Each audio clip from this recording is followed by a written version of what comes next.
A poesia está em todo o lado, nas palavras que escrevemos, nas que dizemos, nas que sentimos. A 21 de março celebra-se o Dia Mundial da Poesia, uma homenagem à palavra escrita e falada, à emoção transformada em verso. Em Macau, a poesia vive entre as páginas e vozes que a fazem ecoar, encontrando na cidade um espaço de resistência, insistência e reinvenção. Aqui no Jardim Camões encontramos um símbolo da presença da poesia na identidade de Macau. Este espaço, inspirado no maior poeta da língua portuguesa, recorda-nos que as palavras resistem e persistem no tempo através das gerações. Para a professora Paula Pinto, da Escola Portuguesa de Macau, a poesia é mais do que um exercício literário. É uma ponte para a emoção e um desafio para despertar nos alunos o gosto pela leitura. Não posso adiar o amor para outro século, não posso. Ainda que o grito sufoque na garganta, ainda que o ódio estale e crepite e arda, sob montanhas e montanhas cinzentas. Não posso adiar este abraço, que é uma arma de dois gumes, amor e ódio. Não posso adiar, ainda que a noite pese séculos sobre as coisas e a aurora indecisa demore. Não posso adiar para outro século a minha vida. Não posso adiar. Se nós não tivermos gosto por aquilo que nós fazemos... A poesia não está só nos livros. A poesia está numa pintura que vê, numa escultura que vê, Eu costumo lhes dizer, a poesia está numa folha de uma árvore que você vê todos os dias. Ou numa flor que vê todos os dias. Mas que nós não temos o tempo para apreciar isso. E é isso que eu tento mostrar aos meus alunos, que eu, para gostar de poesia, eu só preciso deixar que a poesia venha até mim. Precisamos de ter, lá está, o coração aberto, não é? E o afeto e a emoção é a poesia. Por isso é que eu lhe digo, a poesia está em todo lado, não é? E eu acho que nós todos queremos, no fim de tudo, é encontrar a poesia dentro de cada um de nós e nos outros. Eu acho que isto é essencial. É olhar para o mundo, efetivamente, eu sei que tenho que trabalhar, eu sei que tenho que ganhar dinheiro para sobreviver, mas eu tenho que ter tempo para encontrar a poesia que existe em todo lado.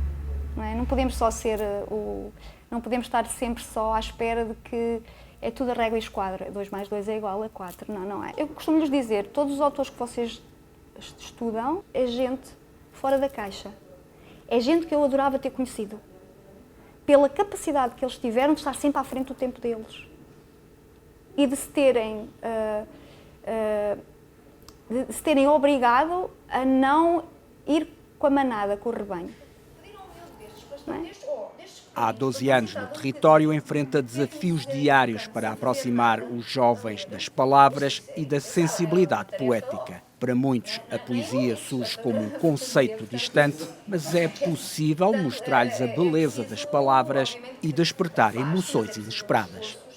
A forma de cativar um aluno para a beleza da poesia é chegar-lhes ao coração. E se nós não lhes chegarmos ao coração através da palavra, provavelmente não consegue cativar aluno nenhum. Temos que dizer aos alunos que a poesia é sentimento, é emoção, é o lugar certo para eu transbordar a emoção que muitas vezes fica dentro de mim e eu não consigo colocá-la no papel. Primeira coisa, despertar o gosto pela palavra, o gosto por ler, que é uma tarefa hercúlea neste momento. Porque eles estão habituados ao fácil e ao rápido e a atenção e concentração deles cada vez é menor. As tecnologias têm muitas coisas boas, mas esta eu penso que tem sido algo que os tem prejudicado, que é o excesso de imagem, o excesso de tempo à frente da imagem. Portanto, o ficar quieto, sossegado, abrir um livro, ler em silêncio, hoje em dia, com a sociedade que nós temos, nem eles nem nós. E efetivamente esse tempo que os alunos têm que ter, porque os alunos têm que ter tempo para ter tempo até para não fazer nada. O problema não é a leitura da poesia, é a forma como nós analisamos a poesia. E a poesia não é, como eu disse, não é régua e esquadro. Eu tenho que começar pela emoção. E pela forma como a palavra, como eu lhes digo muitas vezes, como é que as palavras falam connosco. E como é que nós deixamos as palavras... Será que nós deixamos que as palavras falem connosco? Isto, aparentemente, olha, para os homens de hoje em dia, todos vestidos de cinzento e preto, isto é uma loucura e é uma estupidez, não é? É uma coisa que é pouco... Dizem que eu sou louca, não é? E às vezes os miúdos também, a primeira abordagem e a primeira coisa, esta aqui está a dizer aqui coisas muito estranhas, o que é que ela vem para aqui dizer? Nós somos preparados desde que nascemos para... Ok, vais ter que ser um adulto muito sério, como diz o Príncipezinho no Saint-Exupéry. Só os adultos muito sérios é que são levados a sério. Porque se fizer algo que não, aparentemente para a sociedade e para as regras sociais não é muito sério, é tido como um louco, que não bate bem da cabeça. O que é que ele está a fazer ali quieto, sossegado, olhar para o nada? Mas é que esse olhar para o nada é aquilo que permite a construção de alguma coisa. Porque é quando eu paro e estou quieto, sem fazer nada, que eu sou criativo, que eu tenho a capacidade de sonhar e de levar as coisas além. Portanto, e a poesia dá-nos isto. Para quem estuda Camões... Que olhos trazia quem por aqui passou e partiu, antes que um sobressalto do coração lhe dissesse que era já tarde. Tarde para partir e tarde para ficar. O tempo de um verso, de um aceno, cada lembrança como um rochedo esculpido, resíduos do olhar petrificados. A professora Vera Borges, da Universidade de Cidade de Macau, descobriu a poesia na adolescência e hoje ensina os alunos a verem nela um refúgio e um instrumento de expressão. Se me tivessem dito que viria a ser o meu principal tema de interesse, que de facto é, eu não teria acreditado.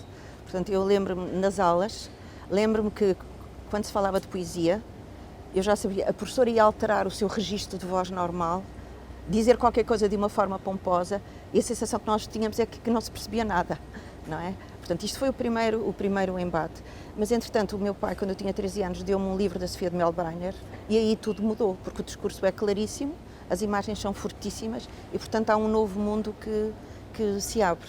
Portanto, a partir daí foi fácil. O contacto direto com os poetas facilitou muito o caminho, porque a poesia é uma forma bastante direta de falar das coisas, de nos mostrar coisas que nós não veríamos nunca por aquele prisma se não lêssemos aquela frase, se não lêssemos aquele verso, se não ficássemos com uma imagem a trabalhar na nossa mente. O discurso da poesia solicita de nós uma reação, não é? Que não é a mesma reação que temos perante outras formas de informação. Portanto, o que eu quero dizer é que é um impulso, dá uma sensação que é um impulso que, digamos, que deve ser inerente ao ser humano. Porque para mim a poesia é a forma mais fácil, mais exata, mais direta, mais sugestiva de comunicar. Por razões que nós não sabemos explicar muito bem, não é? É uma comunicação que assenta em ritmos, em cadências do discurso, e isso quer dizer que incorpora silêncios, não é? Portanto, e ritmos, e incorpora, digamos, uma espécie de quase que o batimento do coração, a fluência do discurso, tudo isso deve ser também, tudo isso é convocado para essa experiência da poesia. Ao nível universitário, ensinar poesia pode ser uma experiência mais gratificante, pois muitos alunos já lhe reconhecem importância e encontram nela um meio para se expressarem e compreenderem o mundo. Penso sobre o que é Portugal aqui na China, não é? Há um respeito pela poesia, os nossos alunos têm um respeito pela poesia que ajuda, portanto, a introduzirmos nós depois poemas em português, fazendo sempre a ligação com o tipo de poesia que eles têm, que eles conhecem, etc. Dá uma sensação que eles também têm uma aproximação cerimoniosa em relação à poesia por causa das aulas que tiveram, não é? Todos nós estamos marcados pelas aulas que tivemos, portanto, todos eles estão muito marcados por aquela aproximação cerimonial. Isto é alta cultura, não é? Que é ensinada e tem que ser tratada de determinada forma. Para mim o grande desafio é mostrar que a poesia é alguma coisa de que nós nos podemos apropriar para melhorar a nossa expressão e para melhorar a nossa visão e a nossa compreensão das coisas. E eu acho que isto está digamos, é acessível a qualquer pessoa. Está cada vez mais a afirmar-se uma tendência geral é muito proveitoso, é muito produtivo ensinar qualquer língua estrangeira servindo de textos literários. Portanto, enquanto que há umas décadas se pensava que temos que fazer uma abordagem comunicativa que assente numa dimensão mais pragmática do uso da língua, neste momento já se percebe, já há muita teoria, já há uma série de estudos feitos sobre isso, consegue-se fazer isso com proveito. E, digamos, as aulas tornam-se muito mais prazerosas para os professores e para os alunos também. A poesia não vive apenas na solidão da escrita, mas também na partilha da leitura. Em Macau, há quem se reúna para ler e discutir livros numa celebração da palavra escrita. O Clube de Leitura surgiu associado à Associação dos Amigos do Livro em Macau. Nós herdamos esta associação, que pertencia ao Beltrão Coelho, que tinha uma grande faceta editorial. Pensámos que eventualmente poderíamos também fazer a edição de livros em Macau. Isso tornou-se difícil devido aos subsídios do governo de Macau e pensámos então fazer uma derivação para um clube de leitura. Isto é, como não poderíamos editar com tanta facilidade os livros, ao menos poderíamos ler aqueles que existissem. Mas hoje, na época digital, é muito mais fácil ter acesso aos livros por via digital do que propriamente na biblioteca. Fiz então um WhatsApp com as várias pessoas interessadas e assim iniciámos o clube. E esse início também teve lugar aqui, nesta biblioteca, quando foi, no ano passado, o mês de junho, mês de Portugal. E então eu comecei a passar por várias capelinhas de instituições de língua portuguesa, nomeadamente a Casa de Portugal, a Livraria Portuguesa, o Instituto Internacional de Macau. Queria também passar pela Escola Portuguesa, assim também como a Casa Garden, para divulgarmos os autores portugueses. Já iniciei também a tarefa de ter convidados chineses também para a literatura de língua chinesa. E, portanto, o objetivo é juntar um grupo de amigos que gostam de ler e depois discutir esses livros.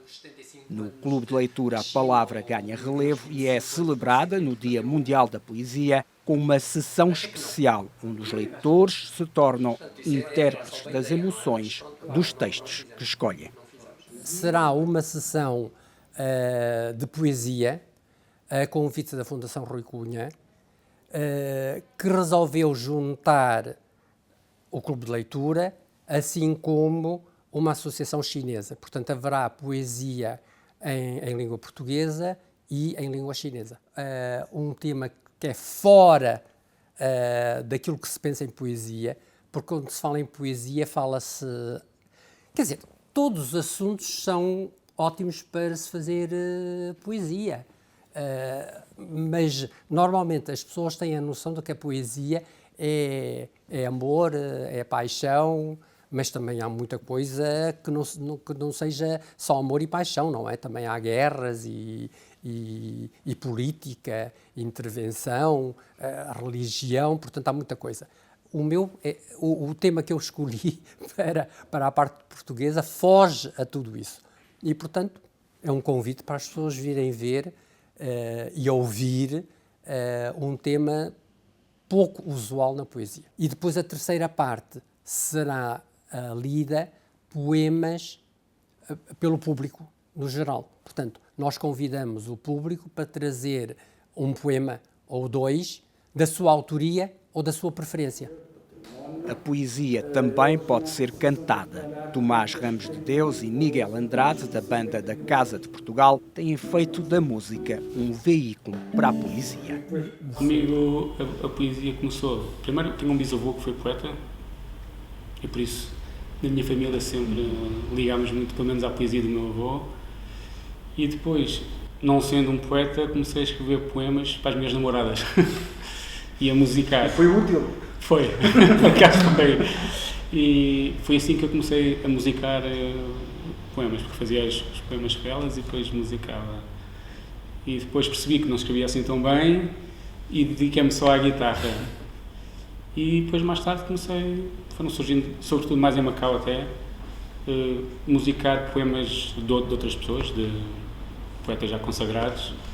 E foi isso. Depois, ao fim destes anos todos de Macau, já fizemos 9 discos, uma coisa assim do género, 9 discos. Sempre de poetas conhecidos, excepto um que são poemas da Diana Soeiro, que trabalha aqui connosco, que é um disco sobre Macau. Quando eu comecei a compor, a poesia é uma coisa que musicalmente é mais, estruturalmente é melhor para compor uma canção. Tem a ver com as formas, com a forma, com a estrutura, não é? Geralmente pode ter quadras e tercetos e, portanto, isso pode encaixar bem na estrutura de uma canção. A poesia tem ritmo próprio e, por isso, muitas vezes o poema já traz consigo a estrutura da canção. As palavras também têm musicalidade e a musicalidade, às vezes é preciso ter alguma sensibilidade musical para ver essa musicalidade e tentar perceber que frase musical é que esse verso nos está a querer mostrar. E depois tentar, com essa melodia, tentar pôr uma harmonia por trás, tentar criar uma canção através desses versos. É mais fácil para mim ter um poema e musicar o poema do que ter uma música e depois ter que encaixar um poema na música já feita. Porque o poema já me dá bases para construir. O ritmo, se é um poema muito triste, ou alegre, ou pesado, ou o que for, dá o mood do poema, que também pode dar o mood da música. Portanto, do poema eu já tenho muita informação para poder depois compor. Exato, há uma cadência, não é? O próprio declamador, quando está a declamar um poema, depois começa a imprimir uma cadência no poema. E isso, pronto, as palavras também têm musicalidade, não é? Eu também leio muitas vezes o poema, também faço isso. Até aquilo me transmitir uma melodia. Ele é de outra maneira, mas eu também leio muitas vezes. Nem todos os poemas são fáceis de musicar, mas quando encaixam, a emoção multiplica-se, porque a música ajuda a ampliar a poesia. Para mim é a melhor forma de declamar poesia. Se calhar os declamadores de poesia não concordam, mas eu acho que a parte instrumental ajuda as palavras, a levar as palavras para outro lugar. E atingir o sentimento. Na verdade, que eu acho que é o melhor lugar, que se calhar para outras pessoas podem não concordar com isso, mas é como eu sinto. Estes discos que nós fazemos da Casa Portugal muitas vezes é para levarmos às escolas. Nós utilizamos este material para depois irmos às várias escolas de Macau e mostrar um bocadinho da poesia portuguesa e também da nossa música. E a reação dos miúdos? É boa. Sobretudo quando são miúdos que não falam muito bem português ou não falam português todo e os pomos a cantar português, e é muito mais fácil pô-los a falar português a cantar do que falar normalmente.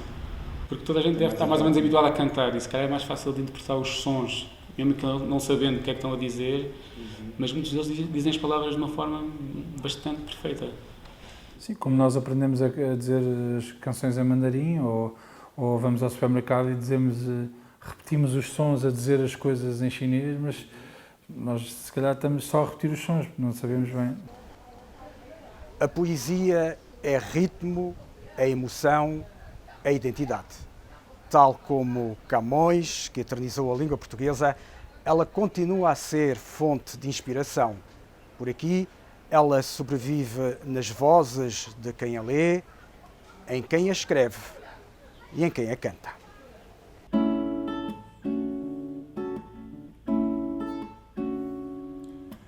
Há uma saudade sem dono pressentida em cada palavra anunciada, em cada palavra que não foi dita, apenas no bálsamo do sono. Há um sabor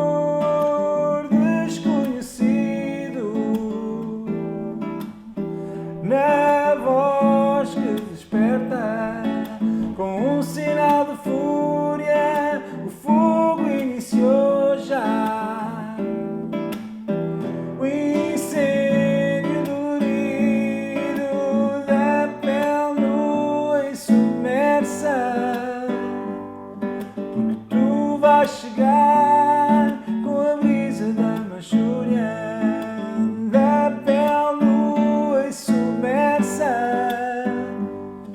porque tu vais chegar com a brisa da machúria. Há uma saudade sem dono pressentida em cada palavra anunciada, em cada